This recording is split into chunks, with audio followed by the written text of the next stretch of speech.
District Board of Education meeting for April 9th, 2024 to order. Board members present, except for Ms. O'Brien will not be attending this evening. Mr. Dunn will not be here this evening, and Ms. Steinbeck will be a little late. All set, Cheryl? I'm all set, thank you. All right. Could you please rise and join me in the pledge? Allegiance to the flag of the United States of America, and to the republic for which it stands, one nation, under God, indivisible, with liberty and justice for all. Thank you, everyone. So the public agenda is a little bit, it's missing a couple things that we did it. Hey, Emily. So I need to go to the board forum. It is not on here. The public forum is not on here, but we are going to do those just so we'll follow along. So that'll be after the pledge. So the first thing, board forum. Start on my left. Anything, Cheryl? I'm all set. Good. Cheryl? Mark? Good. And just Want to wish the fifth graders, good, positive experience on their ELA testing. oh, that was, I thought about that when I was coming into work, and I'm like, why are they testing the day after break if they've been out for like, what, 10 days? Spring, they're ready to go. State schedule. Yeah. And I, Districts all have different spring breaks. yeah. Joanne? Good. Emily? I'm okay. So I hope everybody got a chance to see at least some of the eclipse yesterday. We were all good. And great event. So that's all I have, and I hope everyone had a relaxing and refreshing spring break. Okay, we're back at it. With that, we'll go to a public forum. Residents, students, employees, and business representatives of East Greenbush Central School District may address the board on matters concerning programs and/or operations of the district other than matters involving personnel. Members of the board do not directly respond to citizen concerns in public forum. If a response is appropriate, either the president or superintendent will contact the individual in the near future. Those persons wishing to address the board will be recognized by the chair of the meeting and should state for the record their name and address or affiliation with the district or business. While the board does not wish to infringe upon free speech protection, it must be stressed that the visitors forum is not deemed to be an open forum. The board president will conduct the forum for the ordinary efficient operation of board business. In addition, any remarks which may be considered defamatory or stigmatizing are prohibited and will be declared out of order. All comments shall be limited to 5 minutes. Would anyone like to address the board at this time? No? Okay. So we have the bulk of our agenda this evening is focused on a couple topics. And before we get to those, we do have our consent agenda next. Is there any questions, comments on the consent agenda? I did have a Yes, question. Jesse. I was wondering just about the extra trip settlement. I saw like in the clause was like they get an additional 2 hours if it extends the day, and I was just wondering just about the negotiation and why there's a need to clarify the term. Thank you, Jesse. There was a contract interpretation disagreement between the district and the CSEA union that represents our bus drivers regarding some language in the contract that provides for a minimum number of hours pay for bus drivers when they take what's referred to as an extra trip. Extra trips can include the athletic runs, taking teams to other communities for athletic participation, competition. And it also can include field trips that occur after the workday.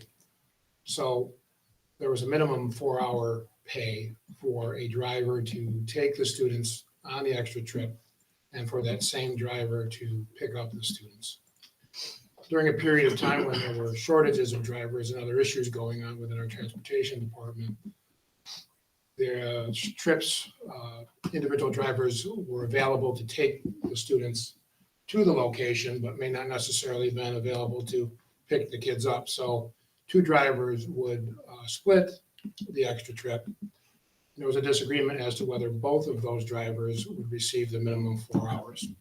So in the process of trying to negotiate a resolution of that, the district was unable to negotiate a settlement. And so the CSEA sought through a grievance process a resolution of the issue to avoid further expenses in the grievance process through which was brought through arbitration, we settled with the agreement that you have here tonight for approval, which basically indicates that for that period of time in which this was occurring, we would pay the 4 hours to each driver. Moving forward, we've adopted new language that makes it more specific as to what is defined as an extra trip. And we've agreed to a compromise resolution which pays them for a minimum of 3 hours, reserving the right to renegotiate this come the next contract. And I believe the contract is scheduled to expire June 30th of 2025. So that it was issue we tried to work out. It was headed towards arbitration, and we incurred less expense settling it this way through this agreement. Okay, thank you, Jeff. Mr. Stubbs. Any other questions? Seeing none, I need a motion to approve by consent. Joanne, second. Michelle, all those in favor? So we now move to the bulk of our conversation this evening, which is a couple topics, the UPK RFPs, which we've talked about in the past. And we'll let Mr. Stiles introduce that topic. Is that what we're having? That's correct. Okay, and we'll have some comment and feedback. Sure. So as you remember, we did put out an RFP to add to our UPK program. After reviewing the RFPs that were submitted, I'm making a recommendation to add 3 new classes through the RFP and then 1 additional class through Holy Spirit, which we currently work with. So I would ask that we add 1 class through TSL. That will be located at the First United Methodist Church in East Greenbush, which I believe is pretty much across the street from Goff Middle School. And then add 2 classes through Tutor Time. 1 would be Tutor Time East Greenbush, which is at 3 Springhurst Drive, and the second at Tutor Time in North Greenbush. I think that's at 325 Jordan Road in North Greenbush. That's Tech Park. Tech Park, yes. So by adding those 3 classes and adding a class to Holy Spirit, we would go from our current UPK allotment of 97 students. This would increase us to accommodate 165 UPK students. It would be no additional costs to the district. The RFPs came back at the $5,400 per student, so it would be no additional cost. And currently, we have 179 applicants. If you approve this, that will get us to 165, which I guess don't hold me to this, but I feel very comfortable that sometimes there's some families that may back out if they don't get their number 1 choice or things don't work out. So I'm pretty confident that we should be able to be very close to meeting the needs of all of the applicants. Mr. Stiles. So, board members, comments? Anybody? I'm really excited. I feel like I've been talking about universal pre-K, true universal pre-K for the district. And I think that this is a really great move. And I love that, so many local, organizations are willing to do that. And it's really great to see. And I think it will help, for the years to come. The data shows how impactful, universal pre-K can be. And I think it's a great move forward.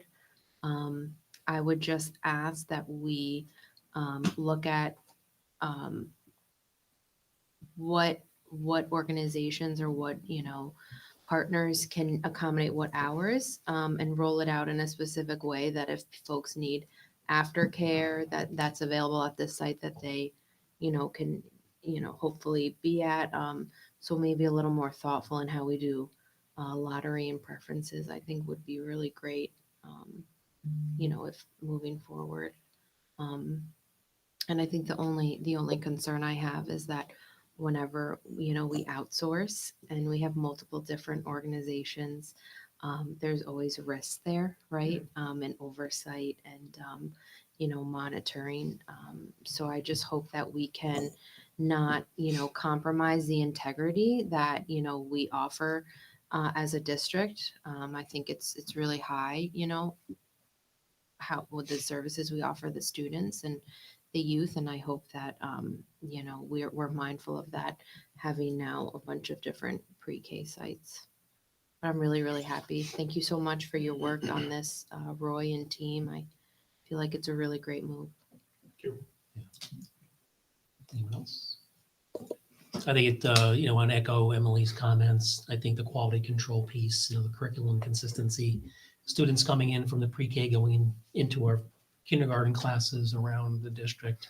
I think the suggestion is a good one about maybe the applications, if it says, I don't know if it does now, but it has before, after care as a question. A lot of these, I think, do have both, Yeah. at least one of them, right? The aftercare is part of their offerings, an additional cost to the families. Obviously, it's not the district cost, but that's, you know, it's great to be able to go from our, 72 to, or 7, whatever the number was before, to 90 to 97. almost, you know, almost double, which is great news. So the lottery then will provide what opportunities for location or just that kind of thing? Correct. So what we would like to do, so the lottery is scheduled for April 24th. Yeah. We have our next Board of Education meeting is the 23rd. So at the 23rd meeting, the RFPs would have to be approved. But if you're comfortable, I would ask that we can kind of move forward with the preparation needed to have the lottery on the 24th. We thought it was important to keep it in April in case families don't get a selection, they still have time to set up things that they may need to. So we will add, we do plan on, if you're comfortable with it, within the next day or two, releasing to the 179 families what our locations are going to be. We will have the times that the programs actually run, because the locations, the times, you know, are slightly different. And then we can, if you think it's important, put on there what locations currently would have childcare options, you know, at the family expense. You know, we are still working to see if there are some options at our, you know, our 4 locations at our schools, to see if there's something that we can do for childcare there. But it's a little bit more challenging when you only have 1 class, and you know there could only be 6 students that need it there. So that's what makes it a little tougher. So I think Great. if there's no concerns by the board, I think we're going to continue the process with a formal resolution at the 23rd. 23rd meeting in a couple of weeks. Good, everyone support that? Do we pay these organizations directly? They'll be paid directly by us, but the Come $5,400 back from flows to us. the district. But it comes to us and Yes. then we So reimburse it? Yes, we pay the organizations. yes, yeah, we pay the organizations usually on a monthly basis, and then we apply for the grant monies and submit for reimbursement. From the Usually probably on a state. quarterly basis. Quarterly. Is this just a yearly thing? Like, so they have to do this again next year? Or The RFP they wouldn't have to do again, but the contract is a it's just for yearly the 1 contract. year? Yeah, They might assuming that we change. continue to get the money, that's, They could change their cost next year. And it's good that they all came in. they could, right? It's a one-year It contract. is a 1-year contract, yes. That becomes a decision if there's an increase, what the differential is going to be and what the board decides is, you know, what the community wants us to do in terms of continuing to support it at that level. But at least we're getting to a place where we can utilize those grant funds for a bigger portion of the community. So, any final comments before we leave this topic?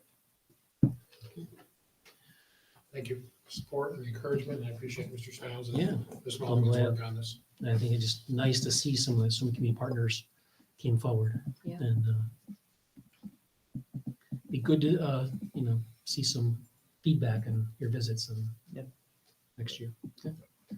The next part is the the budget workshop, number 3, which is embedded in on our agenda. So I don't know how much feedback folks were able to give Mr. Simons or Ms. Mulligan about the budget. Recently, after reviewing a lot of the documents, I mentioned in the last meeting how I wanted to take a closer look at the information, look at last year, look at this year. Actually, going back previous years, pulled out my own binder, and then I asked that Jen and myself and Mr. Mann get together to talk about the budget and some of the questions that we had, talk about some strategies for the future, understanding that, we have a tax cap issue. Right now, we have which is very low. We have a capital project, which is one of the largest this district is proposing to the community, and a bus proposition that is pretty extensive as well. And, we've talked about these for many, many months. And it's coming down to really, what can we do now?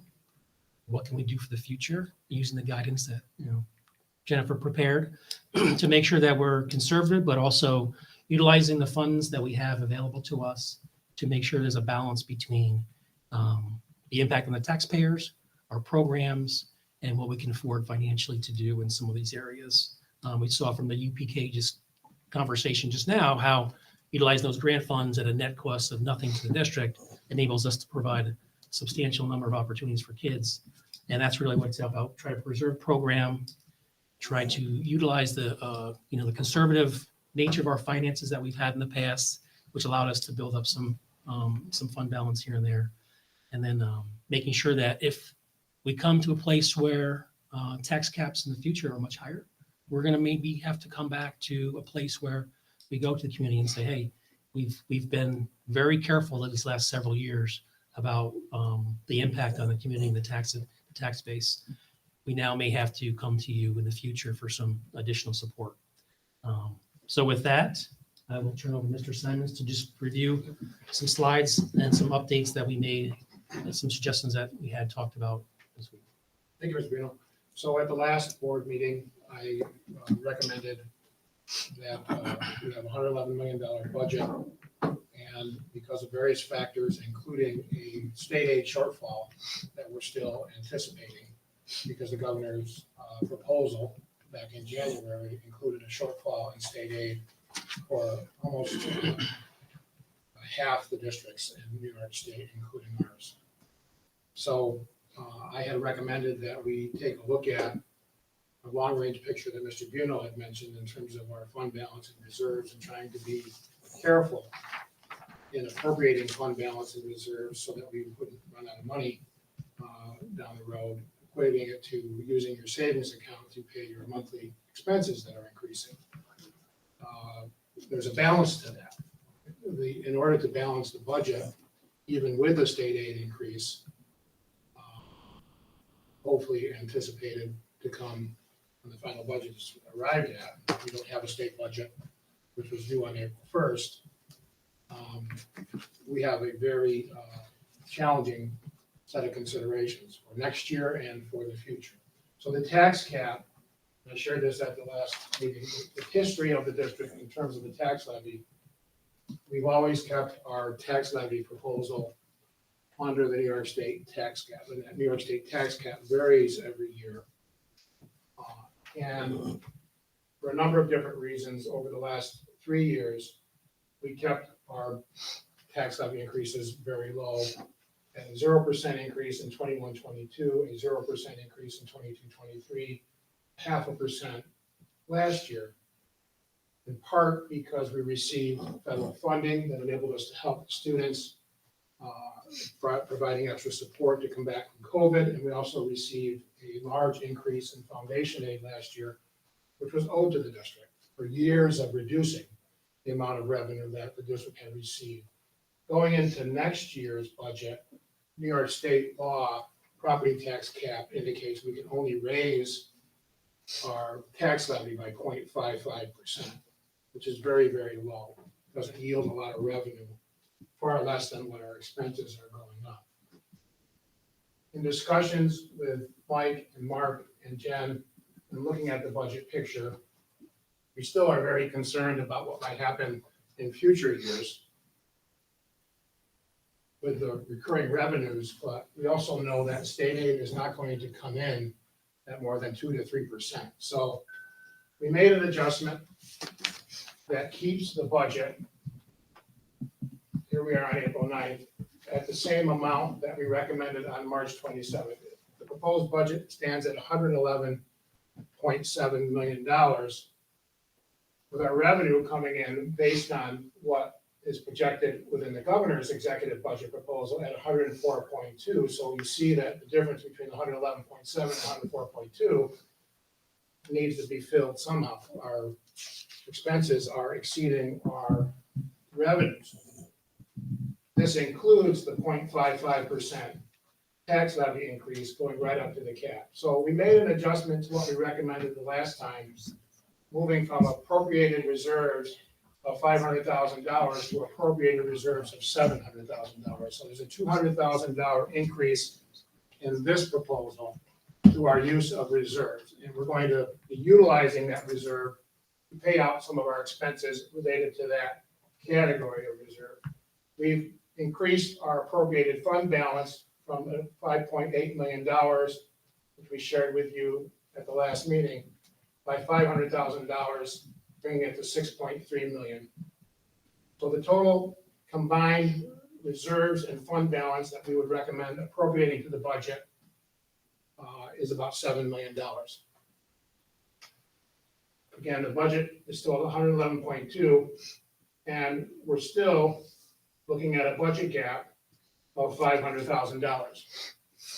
If the foundation aid formula that is supposed to be followed, and we believe that it may be approved by the legislature in the final budget, comes in as we anticipate, we don't know for sure, we would yield an additional $527,000 in state aid, which would close that budget gap. And we'd be looking at a budget that's $111.7 million with an increase in the amount of reserves and fund balance that we are appropriating towards the budget. Counting on that state aid increase and spending a proposed $111.7 million next year. And one thing I always say is we would be asking the community to give us the approval to spend up to $111.7 million, but we would strive not to spend that because, as you saw at the last meeting, we anticipate, based on our estimate, that we'll be utilizing about $3 million of our fund balance next year. And so we have to start the following year by trying to find that $3 million. So we think this is a positive picture where we're at right now. But I would caution everybody that is predicated on the state budget addressing that state aid shortfall of $527,000 that we anticipate getting. If this doesn't occur, we're going to have to rework this somehow. Because at the last meeting, I suggested that you might want to consider exceeding the tax cap, the 175% increase, based on the feedback that I received and some of the issues that Mike talked about in terms of the capital project and some other things going on. The input I received indicated that this might not be the best year to do that. But if we continue to have a 2 to 3% increase in state aid, and expenses are going up between 4 and 5%. From that graph I showed everybody that we are more reliant on local property taxes to fund our budget than we are on state aid. We're going to have to increase the local share of our budget over time to make sure that we are balancing everything and making sure that we can meet future obligations to the students and the community, being strategic about where we can reduce in expenses, where we can appropriate fund balance and reserves, and where we can bring tax levy increases to the community that are prudent and reasonable to sustain the kind of stability in the educational program that the community expects. So taking another look at it, without the foundation aid increase and at the tax cap of 0.55%, we would still be looking at a gap of $527,000 that we would need to fill. With the budget that we're proposing this evening, if that state aid increase comes in at the $527,488, we would reduce the gap to zero, or the state budget may come in somewhere in between these two. And then we'll have to have a further conversation. So there is a possibility that we might have a state budget sometime between now and next week, and we may have to consider having another meeting next week to see what happens in terms of what the final state aid projection is from the state. But we're making progress on this. I will repeat something that I said at the last meeting that maybe people that weren't here and weren't participating. We've already made $755,000 worth of reductions in the budget. and that's through elimination of positions through attrition. The budget that we're presenting tonight includes those $755,000 worth of reductions in positions. And in my professional view, there's no way to balance the budget, the level of reserves and fund balance that we're appropriating to this within that small tax cap by not doing those expenditure reductions. We really need to do those reductions. We showed you the class sizes. The class sizes are reasonable, below the parameters of the district. We're not reducing any programs. We're not laying off any people. We're keeping what we have in terms of the classes that we offer at the high school, the middle school, reasonable class sizes at the elementary school. It's really a maintenance budget, trying to maintain programs. There's really no room to add anything this year because of the state aid shortfall. So, So if we can talk a little bit, I struggle a little bit on the reserves because I'm a balance sheet person. Tell me what risk we have. So, you know, this is eating into our rainy day fund. Right. And So fund balance, fund equity. Yep, From, yep, you know. yep. So, I mean, in the real world, we don't want to do that often. So, you know, what kind of risk do we have and how do we stop exactly what they're saying? I think, how do we stop the bleeding going forward? Because the more we use those fund balances of the reserve, the riskier we become on becoming a district that's challenged and now having to raise taxes, you know, significantly. And how often do we eat into those? Have we eaten into those in the past? I'm assuming every year. And I just this schedule is awesome. I think it's very easy and simple to read, but it stares it out at me a little bit more of, wow, we took $7 million from our rainy day fund. I'll speak in general then. Okay. So we have monies that we're appropriating from the employee retirement reserve, Okay. Yep. We talked about which that. is well funded Yep. currently. And we are also taking money from what's called the ADWA reserve, which is used for paying out terminal leave expenses for when employees retire, personal and sick time, retirement incentives, and those kinds of things. Jennifer did a forecasting of the current position of those reserves as well as our expenses moving forward. Felt similar to you that while we want to be cautious about doing this, that we could utilize some of those funds to pay those expenses in the current year and next year. There's also budgeted expenses and revenues for those same expenses. Not 100% of them, but a small portion of them. So, one of the things I would encourage you to take a look at is the budget presentation from the last meeting, because there is a very detailed schedules on our fund balance and reserves. We basically have three categories of reserves: operating reserves, which include the retirement reserves, workers' compensation, and then we have some non-operating reserves, which is for our capital project, which needs voter approval, the bus reserve that needs voter approval, and then also just looking at our tax certiorari liabilities and making sure we have funds set aside in the event that we have to pay out on those. So those are more non-operating reserves, I call them. So our total reserve position is actually very healthy. We haven't, outside of the bus reserve, we haven't really utilized them. They've been funded. When there's a position where the district is only allowed to, by law, keep up to 4% of undesignated, And we've been above unrestricted that, yeah. fund balance. And in times when there's been excess over that, it's been deposited into reserves. There's been times where it's been exceeded as well, over the 4%. So when you're looking at, you know, the reserve appropriation, one of the things that they should be utilized, there should be like money coming in and going out of them. So we wanted to execute a strategy to make sure that we're utilizing them in the event. So for ERS, which is the employees retirement system, there was a large increase in that contribution rate going into the 24-25 cycle. Actually, that particular budget line went up by about $250,000. So the initial budget proposal had to appropriate $200,000 of that reserve to help absorb that rainy day increase, if you will. So, but when we took a look at it, there wasn't any very specific parameters as to what is the size of that ERS reserve? You know, is it overfunded or is it underfunded? Where is that at? So in the law for the teacher's retirement system, there is some guidelines as to what that looks like. So we applied similar guidelines to the ERS reserve.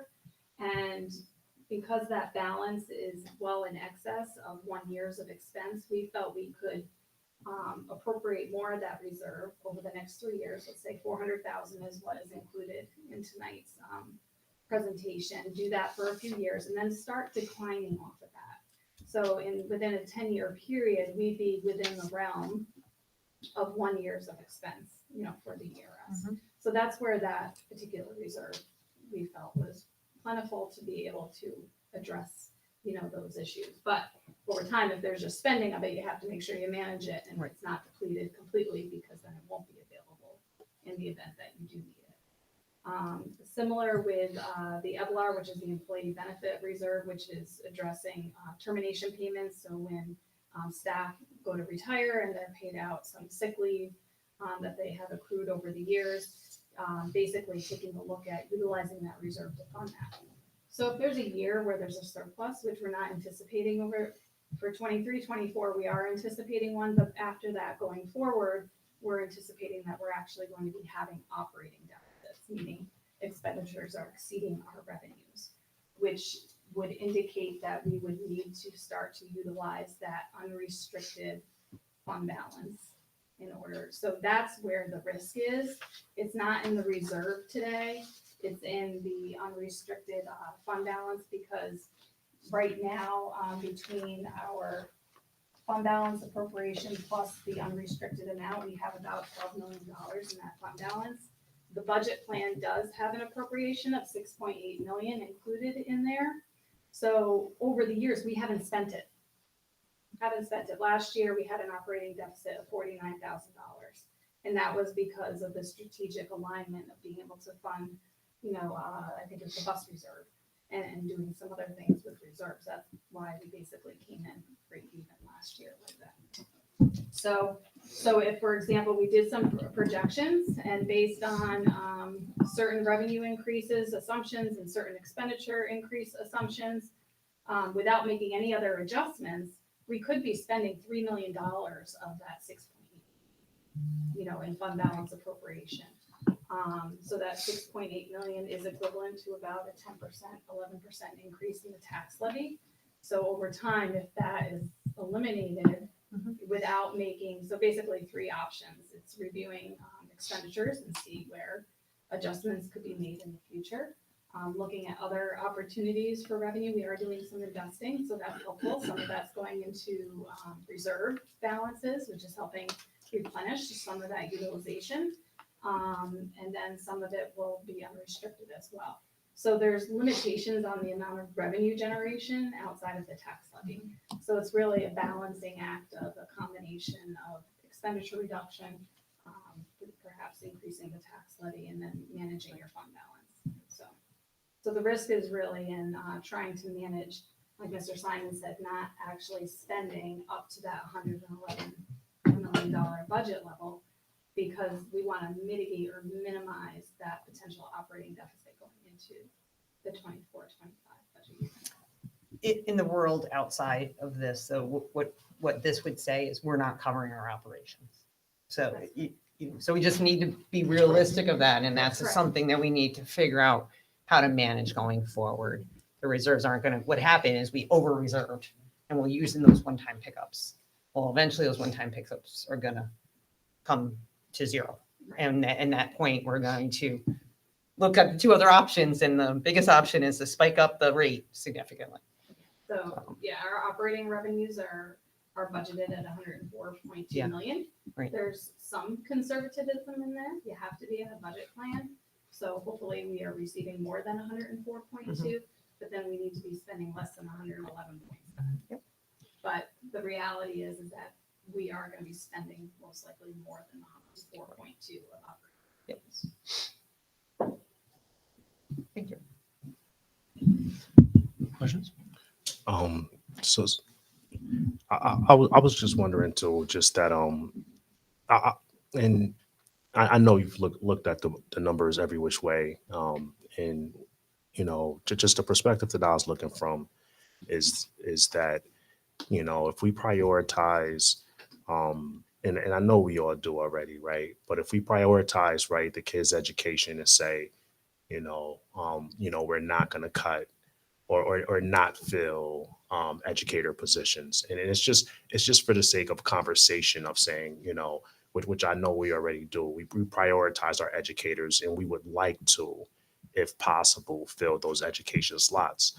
And we also prioritize not raising taxes, if possible, so, and we also value our educators that is the first line in bringing the education services that we have. So the perspective that I was looking from it at was just, if we say those items are priorities, is there room to find other areas to cut that we could consider? Like, and I'm sure these are questions you already asked, but just as I was going through it, I was wondering, about like the insurances or gas. I know you were saying that it's contracted out, but I was just wondering, just a very, line item.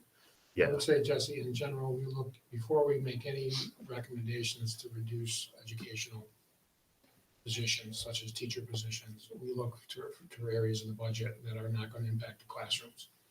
And we do that on a regular basis throughout the entire year. So when we bid out the services that we get for the district's contractual services, we pick the lowest bidder. We look at energy. Energy is going up $150,000 more than what we actually have in this budget. So we need to leave a little room in the budget for that.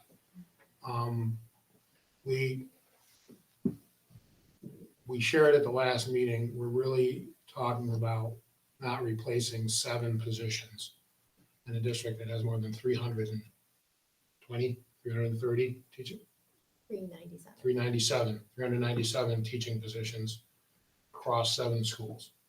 So we're not talking about a reduction in positions that's going to have really any significant impact on the students. They're going to have the same number of elective courses, AP courses, college courses at the high school. Our class sizes at the middle school are still projected to be less than what the teacher's contract calls for. At the elementary school level, they're less than most districts in the region and less than what the teacher's contract expires. And at the elementary level, we're really only talking about one reduction in one section across the 5 schools, and reading decisions to be determined as to where those. So, and the impact of these reductions has little impact on student learning, in my view. And when we go back a few years ago to respond to COVID, we added positions. And we've shown through our reports that we've given the board that our students are doing well. Their reading levels, their math levels at the elementary school levels continue to increase. Our state test scores were number 1 in the capital region last year in ELA, number 2 in math. Our middle school is ranked as the top middle school. So these drawing back a little bit is what we're doing. We're bringing back a level of staffing that is more based on our enrollment and our academic programs after coming through a period where we added staff, kept staff in place to address the comeback that we wanted to see from the kids. So we always look at these other areas of the budget on an ongoing basis. And the 7 positions that we're pulling out of the budget bring us back to a level that's more affordable, yes, but also not. I don't think it's going to have any significant impact on the kids. Throughout the year, as things come up, we have to have contingencies in the budget too. We have students that move into the district that require special education services, so we have to have the ability to have money for expenses that we didn't anticipate. We've had some of the board members, we've had emergency capital projects that we never anticipated, fuel tank replacements and those kinds of things that surprise us at times where you need to have room within the budget to do that. But there's not as much of that room anymore that was once there. And so we're being more careful about budgeting in general, but also as we move forward to next year, there are things that we've been able to do during the course of a year because we had the revenue. We're not going to have the revenue. So things that come up in mid-year in terms of some of these other areas like equipment purchases and contractual arrangements and other things that we may have said yes to in the past, we're going to have to say, no, I'm sorry, we're trying not to spend all of our money because less money next year means we'll have more money to work with in the following year. So it's all a difficult balancing act, particularly when the state aid doesn't anywhere near meet your expense increases. Health insurance being a major one. I mentioned the energy costs.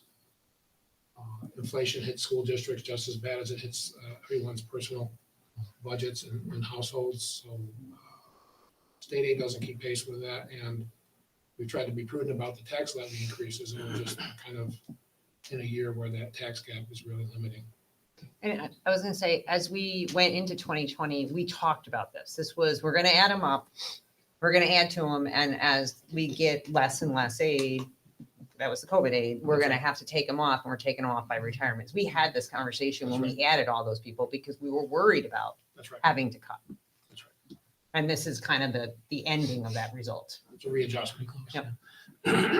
Jesse, just so you know, part of the process, and I think I may have scared him a little bit here, I bring my binders. Scared, not scared, I'm sorry, I would never scare someone. Mr. Science. But I take this budget binder and I go through, and they saw me go, we went page by page, right? We go through, and, talking to Mr. Simons and Ms. Mulligan about these issues and with Mark, one of the things we want to do is make sure that they've looked at everything from their perspective. We've looked at everything from our perspective, making sure those non-staff related expenditures are really looked at carefully, and then make adjustments, but also understand that, in my view, when we had that conversation, they understand that the board wants them to look at these things very carefully. In the fact that we talked about, what was it called, appropriations, or what was that, the term? you used? Appropriation status. report. Status reports, to make sure that they do in their due diligence and looking at those pieces and saying, hey, here's where we are, here's how much we spent. We're staying under budget, just like the board wants, and we'll have regular updates to make sure, let's try to meet that target as best we can to keep that number down. About the reserves too, we've been putting money, since my time on the board, we've been putting a lot of money into reserves over time. Part of that balance is you don't want to overtax people to create reserve funds to just put in reserves, right? So I think the piece of just balancing that, readjusting a little bit, using a little bit more than we first proposed. We have appropriated some fund balance, but then making sure that if you look at the chart that Mr. Simons pulled out about the tax levy, this 0.55 is a real, if you look at the history, that's an anomaly for us, Right. as does the ones that say 5%. And like I mentioned before we started this conversation, if that goes to 2 or 2.5, we have to go to 2 or 2.5. The days of being able to, depending on what our budget looks like. And those are decisions this board's gonna have to make for the future when we have those tax caps. But because in the last 4 years, to combat concerns in the community about COVID and the expense and the hardships there, concerns about inflation and the impact on our tax paying base in the community and families, we made some real strong decisions about maintaining program, utilizing our funds appropriately, but keeping those impact on the community in terms of finances and taxes as minimal as possible. And at this point, this is probably the last year we're going to be able to do something to this degree. And then we have to kind of go back and look at that projection. Jen put together a nice spreadsheet. Maybe you can share this one too, Jen, update it. It's not in your packet. It's a new handout that we talked about. It really kind of projects over the next, 10 years or so, what the reserves look like and what we'd have to do to realign things. So great piece of documentation there. And I think that this budget is something the community can support with our capital project and maintain the tax levy as low as possible and readjust some things and move forward. And then, again, each year, we're gonna have to take a look at these things and do the right thing by our community, our kids, and our programs, and make those decisions, you know? That's why this board is here, to make some of those decisions and what's best for everybody. I'm sorry, did you say we received the 10-year realignment or? We're gonna, You're gonna get it. Oh, okay. Yeah, it's a- That, it's that a would, I would Newer appreciate that. document that I think is very helpful to show the reserve amounts over years. Yeah, it basically looks at three reserves. Three reserves. The ERS, the TRS, and the EBLAR. EBLAR reserve, the ones that need to be exercised, if you will, a Yeah. little bit as part of appropriating Right. fund balance. So. You know, it's important that we as a board have to be prudent now and look to the future. But, you know, there are a lot of unknowns, right? We don't know what businesses are coming in, right? We don't know what residential building is going to happen. We don't know what tax increase that's going to generate revenue.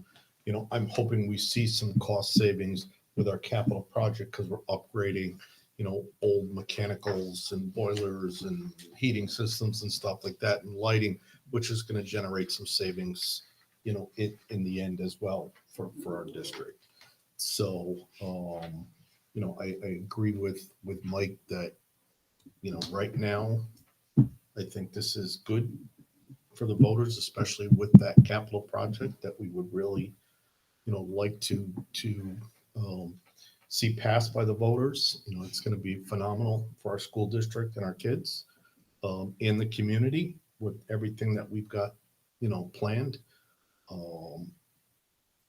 Staying within the tax cap. And not asking the voters to approve something over and above that this year is very helpful. But if John was here, I know he would say it too. You know, people have to understand that, you know, you're going to have to pay for the things in this district that we offer, you know, because, you know, we're coming to a point where we've kept things very well leveled for several years. And that might be next year, we may have to say, hey, the tax cap is 2%, we're going up to the 2%.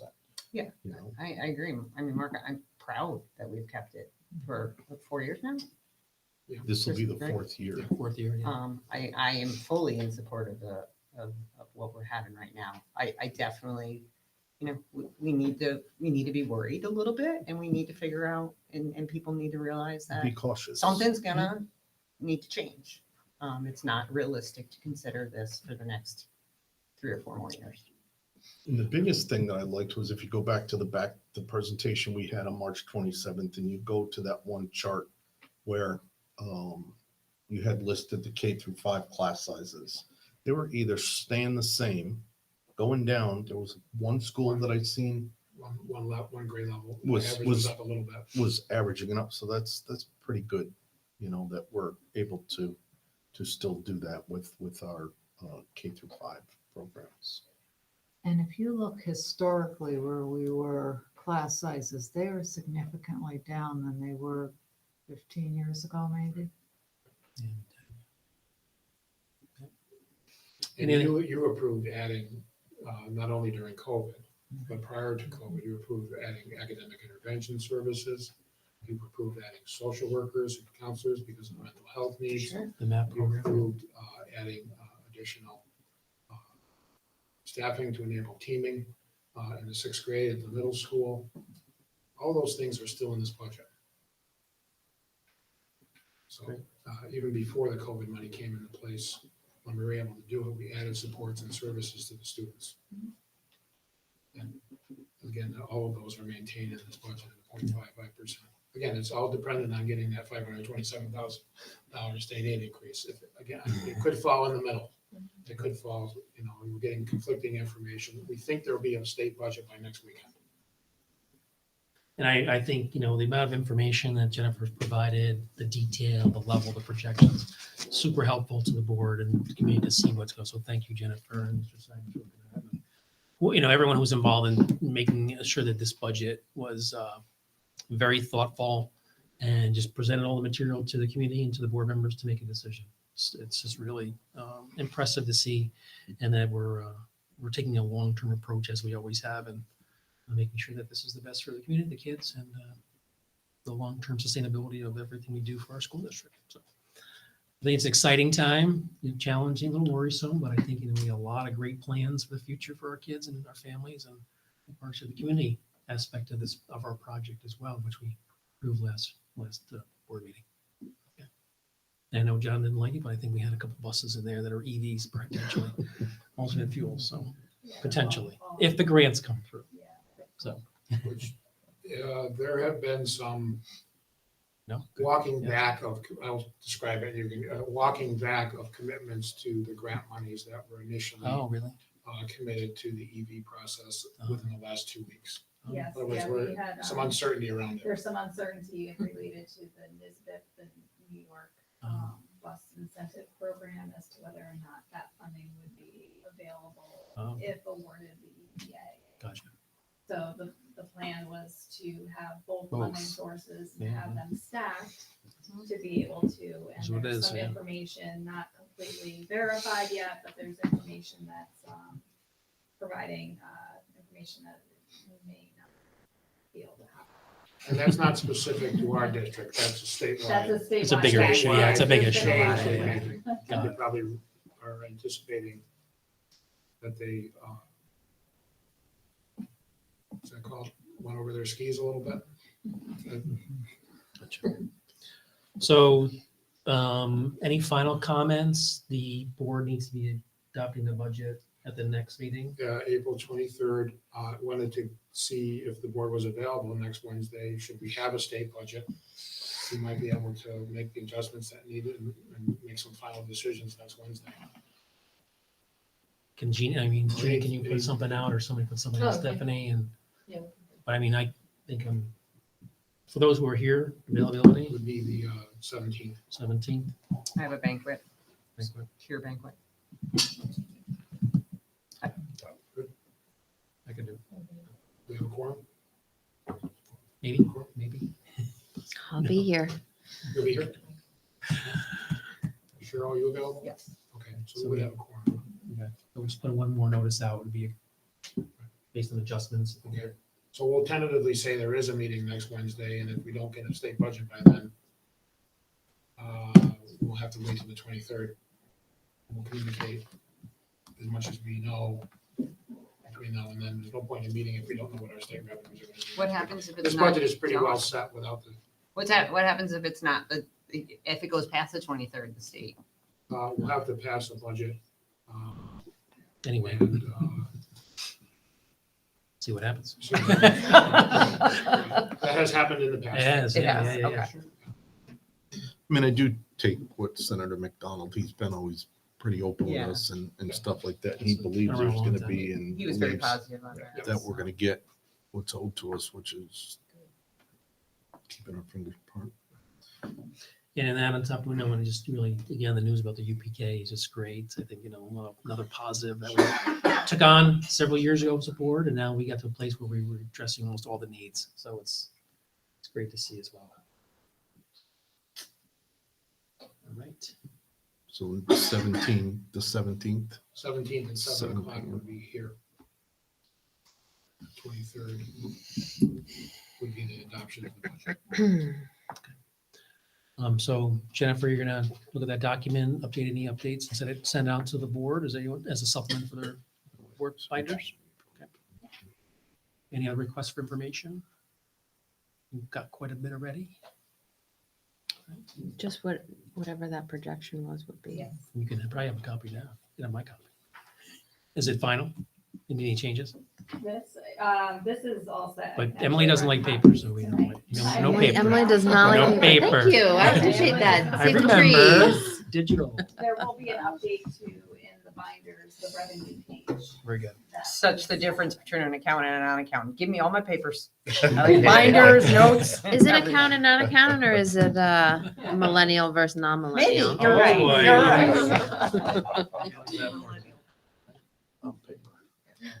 But you're a paper person, right? I know. Take my little binders with me. All right. Computer can make it bigger. Okay, so that concludes the discussion item on the budget. Final public forum. Anyone like to speak at the public forum? Yes, ma'am. Denise Lena, my son goes to Janae Elementary School. I've been to a couple of these board meetings before. Mhm. Over the past year, we've talked a lot about a safety officer at the elementary schools, and I just want to confirm whether or not that's in the budget, especially for Janae. And if not, after all the discussions and things that have happened, why?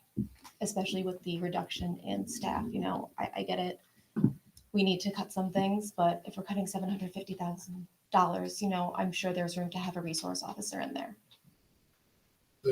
The only resource officers in the current budget are the current positions that we have at the high school and the middle school. I've had conversations over the course of the last year with law enforcement agencies and the community, looking at different options. The option to hire 5 additional resource officers for all schools based on current costs is $565,000. So that money would have to be added to the top of the budget already and create about $1 million shortfall as opposed to the 526. So they're not in there because the state aid that we were anticipating getting was cut. And I did my best to try to work through the budget with our staff to try to figure out a way to look at their school resource officer program, including costing it out, talking with various agencies. Costs went up with Rensselaer County Sheriff's Department. Costs have gone up with East Greenbush. The district pays 100% of the cost of those for a 10-month period. So it's still on our radar. It's just the way that this budget came about in terms of the state, in combination with a 0.55% tax levy increase. I can honestly say there's no room in this budget to add resource officers. The other consideration is, although you're asking for one for Janae, there's 4 other schools, and there becomes an equity issue for me as the superintendent and for the board, that if we're going to provide a resource officer for one school at the elementary school level, what are we going to do for the others? So it's still a dilemma for us. We don't have the resources. It's still an ongoing conversation, but I don't see how we do it within this current budget for next year, and I'm just being direct and honest with you. Completely understand. Can I ask you 2 follow-up questions? Sure. If there was a shared resource officer, obviously it wouldn't be $500 and something thousand. It'd be closer to like $100 and something thousand. Is that something that you would consider doing and sharing it I amongst have them? considered that, and I looked at a few different options for sharing, and I haven't shared that complete information with the board yet. It's something that I have to discuss with them, but I've looked at different options, going from 5 to 3 to 2 across the elementary schools. I've had conversations with law enforcement agencies as to whether they were comfortable doing that. Some are not. And then availability of the officers comes into play. So I've been reviewing it. I haven't ignored it. I've been talking about it. I've been trying to figure out a way to do something at the elementary school level, but I haven't been able to come to a complete confidence that we're going to be able to do it within the resources that are available. And there's this equity issue across all schools. I guess my last question would just be, obviously the state budget hasn't passed and we're expecting it to be reduced and there'll be that deficit of $500 and something thousand.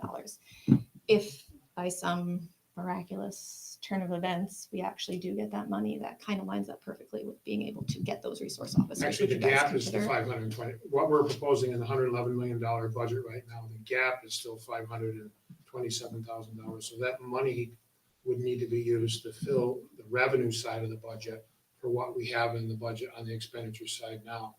If the state came in with more money than what we anticipated, then we would have a discussion about it. But we don't know that that's going to happen right now. It's about, if you did 5 full-time additional SROs, it's about a 1.5% increase to the tax levy, which is above the cap by 1%. So that's the analysis that we've done so far. Understood. Yeah. Well, I appreciate the information. Hopefully we'll be able to get them in. Thank you. Anyone else? Okay, we'll go to our board forum. Emily? Anything? I just want to say thank you for that question. And also, I know that the budget does include items for, I don't know if I could say like security, those sorts of things. I know we're adding additional cameras, places. Capital project, yeah. Yeah, in the capital project. Is there anything that you can think to add that we're doing in that safety realm? Well, in the capital project, the access control systems that control entry to the building are being upgraded. Mhm. The camera systems are being upgraded. In some of the elementary schools, there's glass views into the classrooms that are going to be removed as part of the entryways. There's enhancements of other aspects of security in there. Yeah. Capital project can only be used for facilities related. Right. They can't be used to. One of the things I would also point out is I've gone to the legislature 4 times this year. And I've talked to them about a number of advocacy priorities for our district. And at the top of my list has been additional monies for school resource officers. And people seem to acknowledge that that's a concern and a worry in all communities. But there's been no commitment to provide additional funding for SROs. I'm a big proponent of the SRO program, as is our board. Mhm. We restored the one at the middle school after years of only having the one at the high school. But in the past, the expectation has been that you use your foundation aid to address all of your needs. When those costs are always going up, we have those aid, that aid is based on your costs, your tax ability to raise taxes within the community. It's intended to fund your program moving forward. There's not enough room, even in the aid increases that we're getting, to fund what we have now, let alone add a large amount of other resources, including resource officers. So my point is, if it's a concern in every community, why doesn't the state help us with it? We're paying 100% of the freight of the cost. It's well worth it. It's an investment in the safety of our children and our staff and our communities. But the money that we're given is nowhere near absorbing the increased cost of the programs we have now. So it's been on my list. It's been something that we've talked about. We brought a whole committee, including members of our board, Jesse Temple, down to the legislature. We talked about a number of issues: pre-K, school safety, resource officers. We're not giving extra money to do that. I thank you for that. I just wanted to point out that, I know that safety is important to the board, and that, although that was not, in a due to funding, we did think about it in ways that we could, that we could support. Thank you. We, negotiate with, 4 different police agencies: East Greenbush Police, North Greenbush Police, Skodak Police, and the county sheriff. Is who we have to deal with because of our schools being spread out. The village of Nassau has a part-time police department. So we just had a conversation, Jeff and I, yesterday about, we're going to try to meet with some county officials to see, if there's something we may be able to do. We don't know, but we're going to ask, about some funding. But again, it's us asking the county. So, but it is a priority. It is something that we always talk about. We always are trying to increase whenever we can. So it's not something that's going away. It's something that's just taken us a little bit longer to actually get in place. So. Joanne? Okay, thank you. Jesse? I just want to say I really appreciate the long-term view. I know, getting to where we want to be, for budgetary purposes take time. I just wanted to share just you know, my personal perspective is that like I'm really big on taking the medicine up front. You know, it's hard for me to sleep at night just thinking that, you know, there's a future pending, you know, potential of negative deficit. And I think sometimes it's easier to move forward with your eyes open than it is not knowing, you know, what the future holds.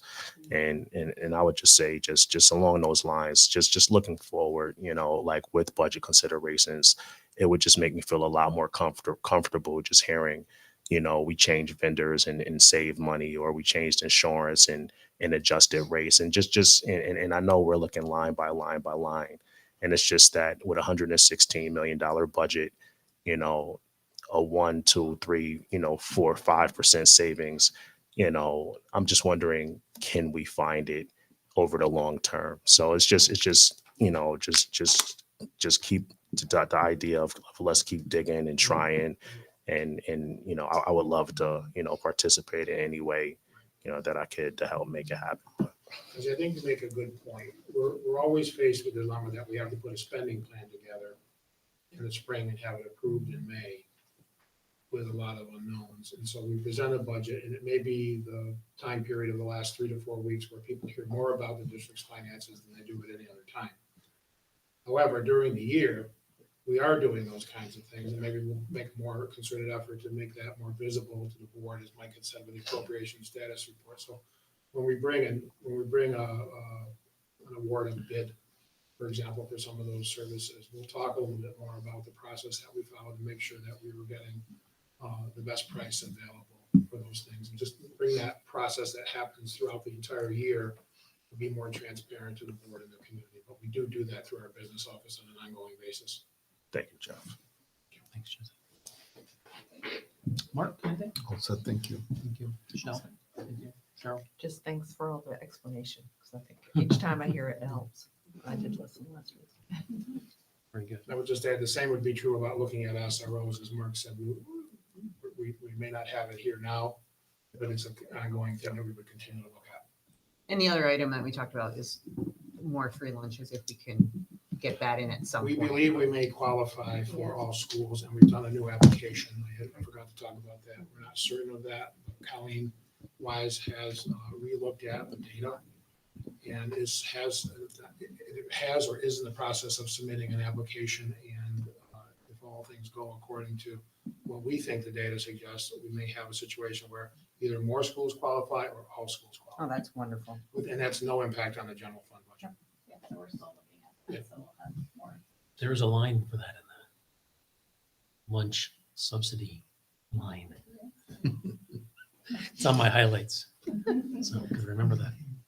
All right, I don't have anything other than, you know, the budget process is going very well here with the district. I really think that as we looked at it, each iteration carefully, thoughtfully, as we always have in the past, making sure that we're addressing the needs of the community, the students and families and their staff, and making sure that we're doing that balancing, readjusting, talking about what Jesse said, investing in the areas, brought up safety, other things, you know, the capital project, like I mentioned last meeting, just very, very excited about moving forward that. I hope our community can support what we're doing.